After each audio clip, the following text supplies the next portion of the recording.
Madalas, kapag nakaka-encounter tayo ng problema sa buhay, ang ipinapayo natin usually sa iba, minsan maging sa ating sarili, ay ang mga salitang hindi hahayaan ng Diyos ang problemang yan na maranasan mo kung alam niyang hindi mo kaya.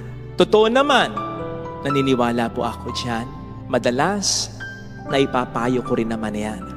Pero, hindi kaya makabubuti rin naman na may mga pagkakataong ipayo natin sa isang tao nagkakaroon ng problema, maging sa ating sarili, ay ang mga salitang kaya hinayaan ng Diyos na maranasan mo ang problemang yan ay sapagkat alam niya na hindi mo makakaya yan. Nagulat kayo, ano? Honestly, minsan, ito ang pinapayo ko sa iba. Lalong-lalo na sa mga taong dahil sa problema ay nawawalan na ng pag-asa.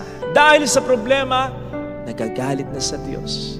Dahil sa problema, gumagawa na ng masama sa iba, maging sa sarili niya.